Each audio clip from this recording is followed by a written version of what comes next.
State news 71 में आप सभी का स्वागत है। श्री लक्ष्मी नारायण मंदिर तोराला तालाब परिसर में स्थित ध्यान केंद्र में नियमित रूप से योग प्राणायाम कक्षा लगती है। निःशुल्क कक्षा है। कल इस कक्षा में माउंट आबू राजस्थान से विशेष योग विशेषज्ञ पधारे। उनके द्वारा विशेष ध्यान भी कराया गया, मेडिटेशन कराया गया और साथ ही सूक्ष्म योग एवं आसन भी जो है बारीक ढंग से समझाए गए तथा बताया गया कि किस प्रकार से इन योगी क्रियाओं के माध्यम से हम शारीरिक लाभ के साथ मानसिक लाभ भी जो है उठा सकते हैं। तो आइए चलते हैं श्री लक्ष्मी नारायण मंदिर परिसर में, जहाँ पर सुबह प्रतिदिन 5 से 6 निःशुल्क एक योगा कक्षा लगती है। तो उसमें माउंट आबू से पधारी जो महानुभाव योग विशेषज्ञों द्वारा योग कराया गया उसको हम देखते हैं। छोड़ रहे हैं आप तो रुचि बंद करेंगे और इसी अनुभूति से महसूस कैसे करें जो परमात्मा की सारी शक्तियाँ मेरे भीतर प्रवेश हो। श्वास लेते उस शक्तियों को भरे, श्वास छोड़ते भीतर की सारी कमजोरियों को अपनी स्थिति को भी जोड़ते हैं तो उसका लाभ हमें प्राप्त होता है। अब आराम से रुक के गहरी श्वास में बिना आवाज के श्वास को भीतर ही रोके और अपनी चिन को कॉलर बोन पे इस तरह टच करें।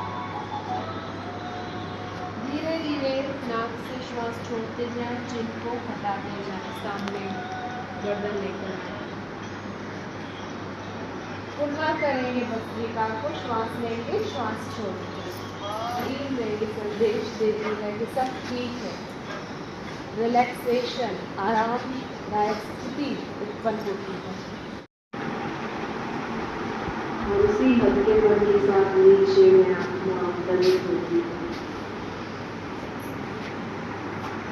गहरी श्वास लेके ऊपर,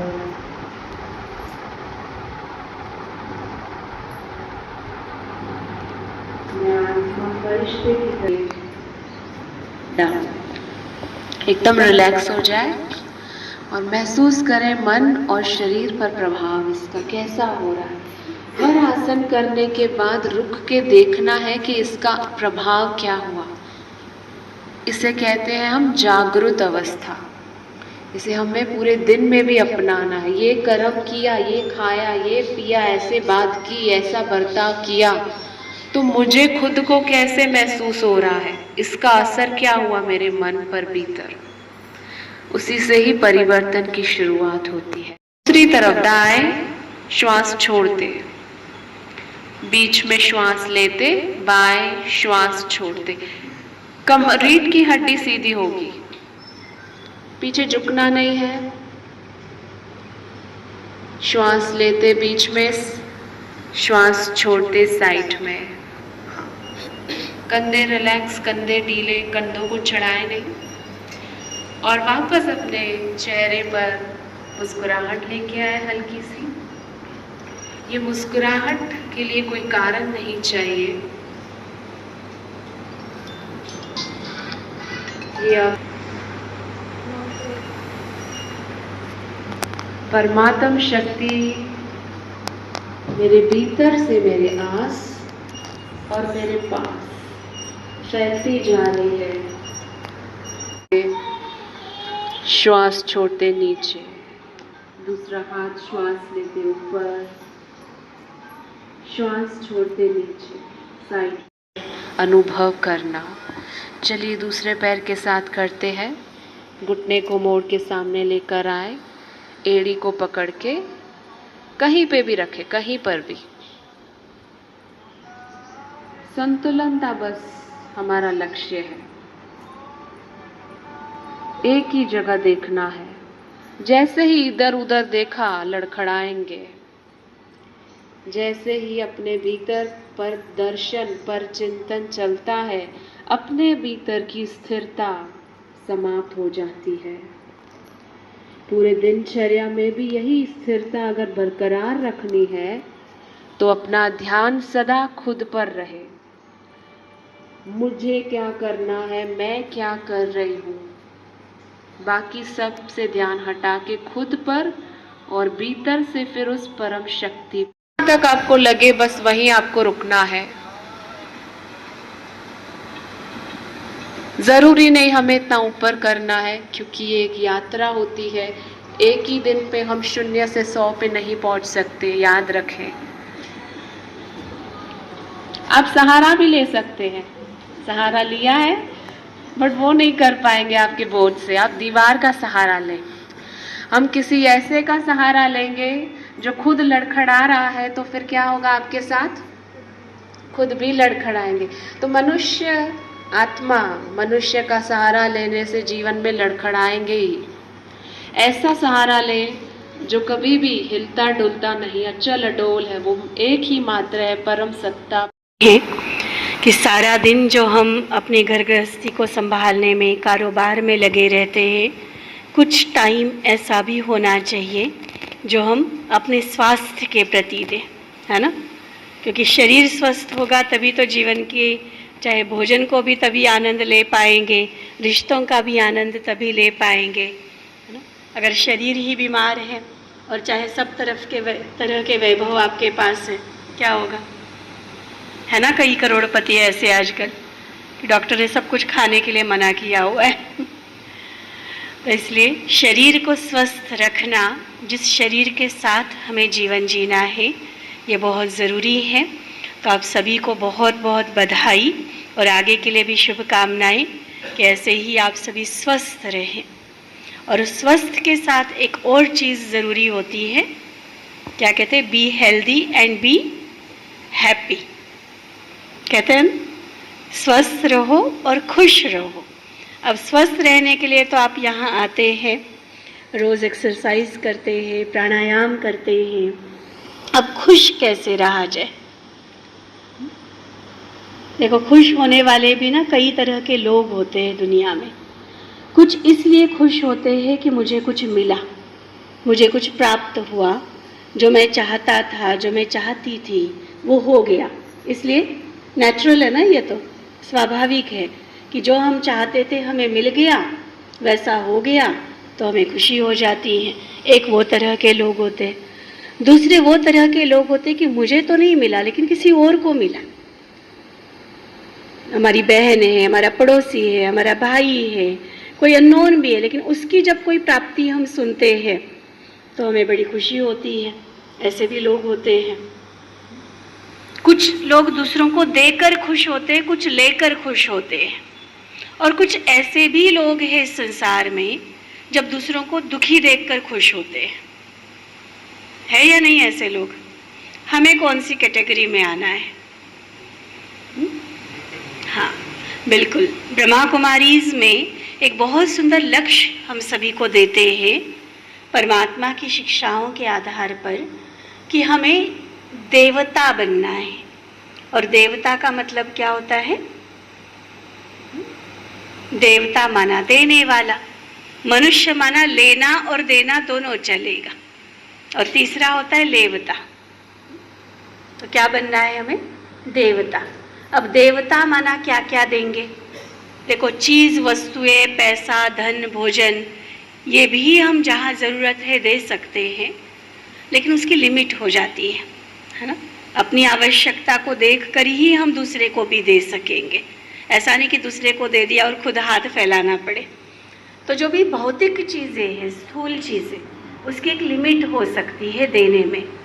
लेकिन कुछ ऐसी चीज़ें हैं जिसके लिए कहा जाता है कि जितनी देंगे उतनी बढ़ती जाएगी। हमारे बड़े दीदी एक बड़ी सुंदर बात कहा करते थे।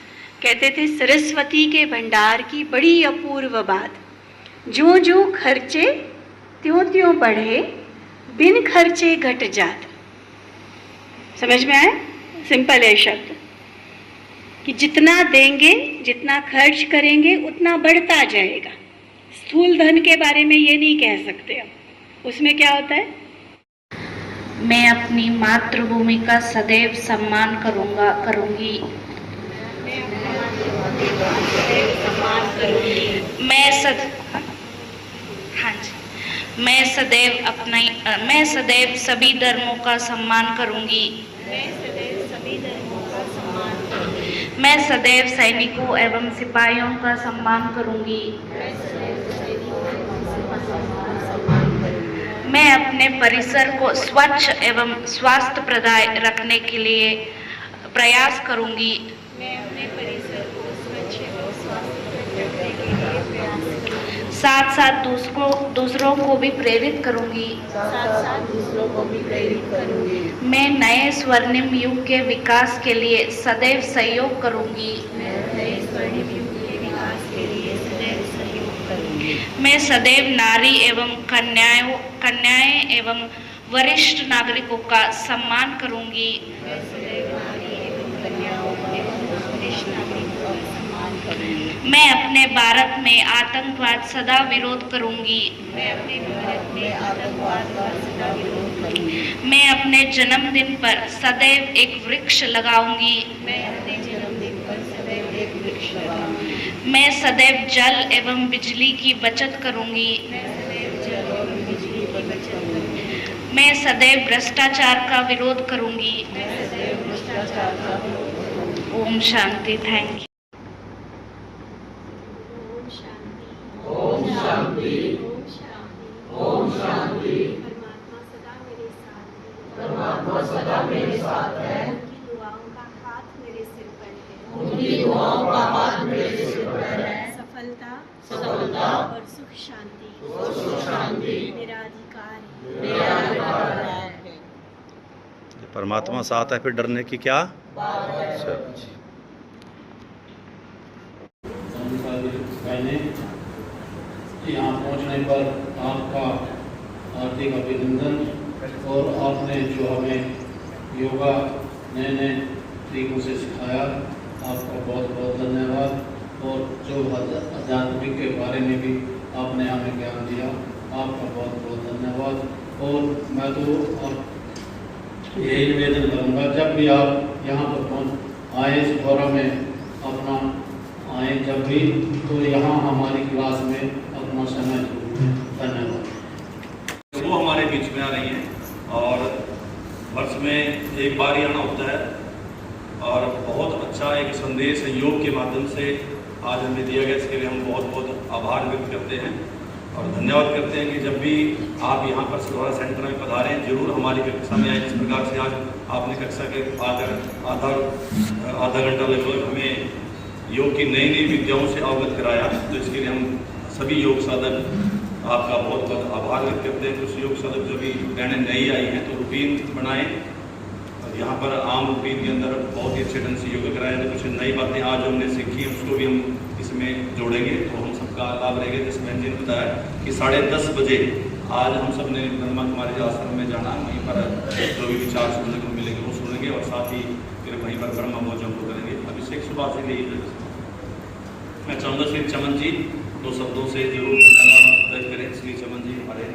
रिटायरमेंट करते हैं, तो इसमें आप लोग रूटीन बनाए थे, रूटीन बनी हुई है।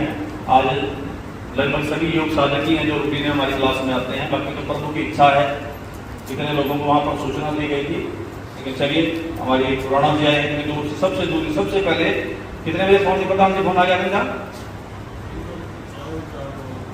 बताओ 4:45 से 4:30 बजे इनका फोन आ गया था। यहाँ पर पहुँच गया तो ताला लगा हुआ है। मेरी जोरदार ताली बजा देंगे भाई साहब। ये होती है भावना ही है कि कितने दूर से अपने दूसरी बहन जी के साथ यहाँ पर पहुँच गए, तो बहुत बहुत धन्यवाद।